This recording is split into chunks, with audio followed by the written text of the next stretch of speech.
Hey there, I'm so happy that you are here. Welcome to the Power of Why podcast. You are about to watch an interview with an unconventional woman in business. These are women that inspire me every single day by doing the work that they love, living out their why. So make sure to subscribe to my YouTube channel for updates when new videos come out, and make sure to connect with me on social so that you can be a part of the journey. See you later. Hi everyone, welcome to episode 7, part 2 of the Power of Why podcast. My name is Naomi Highlight, and I'm joined by Victoria Simba once again. If you didn't watch part 1, go back and watch it. She talks about her journey as an entrepreneur, starting her business called Victoria's Caps. And in this part, we'll be discussing more on, the relationship building, with your community, with your family, friends, but most importantly, I think the relationship that you have with yourself. And I think Victoria will also mention her relationship with God as well, which I think is important to her. Yeah, thanks for being here again for part 2. Thanks for having me. Can you talk about some of the habits, like whether it's morning rituals or evening rituals, or that you have and that you've noticed work for you when it comes to taking care of Victoria? Yeah. So for me, I do my quiet time. So that's a time where I spend to read the Word, I pray, and I just take the time for myself. I don't, funny enough, like people do it in the morning. I love to sleep. I'm not a morning person. So I do it in the evening, like to wrap up my day. So I do it like at night before going to sleep. And I love it. Like that time that I spend is really important for me because it allows me to recharge and to just be reminded of how good God's been and all the blessings He's given me. And it also allows me to put things into perspective. Like I might be stressed for the day and I forget just being alive. Like it just reminds me of like just the little things that I should just be grateful for. Just having a roof on top of my head, and it really allows me to just go back to the source and just recharge. And especially sometimes like with my busy life and with the distractions, and sometimes when I go through hard times, I put that aside and I see the effects. Like when I do that, it's so hard for me because when I'm down like that, then everything around me is just down. Like my relationship with friends and everything is just like crazy. So I need that time. Like I need to spend that time alone with God, praying and just meditating on His Word and His love. When I don't do it, I'm telling you, like sometimes I go a week without doing it, and I'm just out of control. My room's a mess, and it's just you can see it. And it's really important for me, especially for when I'm running my business. Because like I said, if I'm empty, there's nothing to pour out. So I really need that time to do that. And recharge and refresh. Amazing. I think this is so important, which is why I think I want to talk more about wellness on the podcast, because that's not something that you can, give up to be successful. Those need to be in tandem, and for sure. Yes, thank you. What about the relationship that you have with your customers and your business partners? Can you talk a little bit about all the moving pieces that are involved in your business? The way that I guess I find, or the way that I maintain my relationships is just trust. Kind of like any other relationship, just trust and communication. It's very important for me. The one who does my embroidery, there was a time where I was kind of doubting him, and I think that kind of, I didn't show it, but I was doubting him, and I was really uncertain about him, even though he had done the first samples really well. There was just a time where I just was also looking elsewhere. I was looking for someone else who could give me better prices, and I just didn't find anybody. So I'm like, I'll stick with you. Your prices are great. You're a nice person. Let's not complicate things. But I think just if you don't trust, then it just makes the whole thing uncomfortable, and just and if you don't have a reason not to trust your suppliers, then it's just stress for nothing. And I think that it makes the whole process more difficult. And luckily he still likes me. So had he gotten a whiff of me doubting him or whatnot, maybe he would have raised the prices and whatnot. But I think trust is really important. And also the ones who supplies my caps, the woman's all the way in China. So I think that communication, and I've gotten used to her, and they're 12 hours away. So it's there's that time difference. So I really have to get used to that culture and just communicating all the time. Whenever I get my products, I send her a message oh, the product is great, thank you. Just keeping them, just like keeping them happy. Even though I'm their customer assistant supplying for me, I still have to, you know, keep that healthy relationship and just being nice and just open and trust, like keep that trust between us. And if ever I'm looking, sometimes I do look elsewhere. I mean, it's a business. You gotta look for who can supply you the cheapest things. To do it in a respectable way. Because I think it just takes respect. I mean, you can learn that in business. You gotta be ruthless and stuff, but you just need to keep respect, treat them like you would want them to be. You would want to be treated. So. And I think your reputation is very, very, very important. So I like that you have that mindset of treating your partners as like people, even though they're supplying you with something, as, you know, you're still serving them, right? And I think that goes a long way. Word travels, regardless of where you are.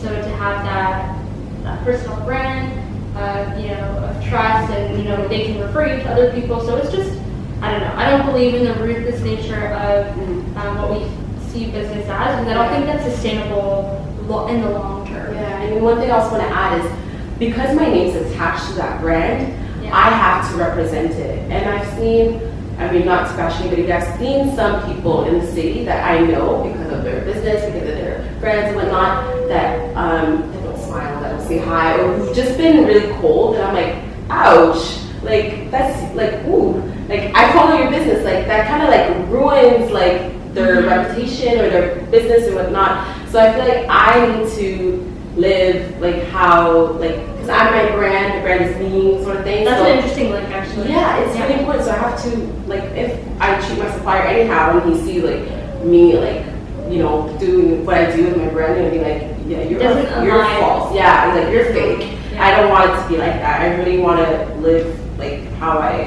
what I share, you know, I want to be that. Yeah, and like off camera, Victoria mentioned that it takes so much work not being you, not being authentic. It's harder. So if you delve into that a little more. I think when you try to be something you're not, when you try to please others, when you try to, you know, do things for others and please them, then you kind of sacrifice yourself, and it's just so much work. You just so much energy that's being wasted, because you'll never please men. Like, people will never be pleased. You can try to please them, but it just will never be enough for them. So I think it's easier to just be you, live you. If they like you, they like you. If they don't, they don't. You know, you can only do so much. And I think when you try hard, just try. Like, I've tried it in high school. I've tried it in uni. I've tried being something I'm not. It's so much work, because you always have to keep up that image. And if you slip up, it's just like, it's too much. It's a lot of upkeep. It's too much. Like, I think owning your identity and owning who you are is just, it's easier. It's easier. Yeah, exactly. I mean, it's hard either way, but at least you can go asleep. You go to bed at night and be like, you know, I'm okay with who I am. Like, it's good. Yeah. Very cool. So the last two questions are ones that I ask all my guests. So the first one is, what is your go-to resource when it comes, like, whether that's a podcast or, you know, a business person that produces a lot of content that you really like. It can even be a book that you like to refer to when it comes to entrepreneurship, building relationships, anything like that. I think I don't really necessarily have one author or one resource in particular, but I do like to read a lot of self-help books. When I say read a lot, I don't read a lot. I do, like right now I'm reading a book called Wholeness by Ray Roberts. He's a pastor based in the States. The reason why I love that book is just because it helps me be whole in certain areas of my life, and I feel like it just helps me to just, even though I'm in my mid-20s, like, I still have to like get to know myself, still get to perfect myself and work on myself. Like, it never ends. And I think self-help books are the best, especially those written by Christian authors, because I feel like they understand the faith aspect, and they understand how you need to be right spiritually to be right like everywhere else. So those are my favorite, and I think my go-to resource for whenever I'm down is to just watch sermons. Those help a lot. Whenever I go to church, or if it's just on YouTube, just watching those, and just I probably go by topic. Like, I'll basically go, like, if I'm struggling with something, I'll type it in, and then I'll just watch a sermon, like, or just podcast, listen to it on the bus or whatnot, and it helps me, boosts me. So I think think that's important for me. Very cool. And I think like when it comes to the like self-help industry, I think applying a lot of what I said is helpful. Like read it and it's motivation for that 1 second, but if you don't turn it into action, it's kind of it's useless. But okay, cool, very cool. And last question on the Power of Why podcast is, what is your why? Like, what gets you up in the morning? What do you feel like you're meant to do here? That's such a great question. Like, I love this question. When I thought about how to, like, what my why is, for the longest time, like, if you would have asked me probably like 5 months ago, I would have told you like just a one-liner, like, this is my purpose. But I've come to realize that my why is just me being me. I think it's the, let me elaborate on it, because I feel like if I give just like one statement, like this is my why is to encourage people, or like to, you know, feed the hungry. I think that kind of limits like what I can do, and I feel like we're so much more than what we do. We're human beings, right? Not human doings. You've heard that a little like tacky, but I just me being me, like. If I want to feed the hungry tomorrow, then that's a mission. Like that's my purpose that I've accomplished. Now what's next? And like maybe it'll be something else. Maybe it'll be to help other people. Like, you know, it's just different. And I think just you being you. If you're in your nature, you're someone who helps, then you're you. Like that's my why. Me being me. And I think I'm an encourager. I'm somebody who relates to people because I've gone through so many challenges and struggles, and I feel like I want to help, whatever helps me, I want to help them now. So me being Victoria is my why. I wake up in the morning knowing that I matter, that the world needs me, that I'm here for a purpose, and me believing that is me fulfilling my purpose and just being the best me. That's my why. There you go. That's amazing. And I think you touched on a really, really important note of like just owning you. And not limiting yourself. We have so much potential. So much. You have to be vulnerable with yourself. I think we're afraid of being vulnerable, and that's why I shied away from getting to know myself, which is that fear of vulnerability. But it's you. You know, there's so much to discover, and you'll realize that you're actually awesome. So you gotta do it. Mic drop. Mic drop.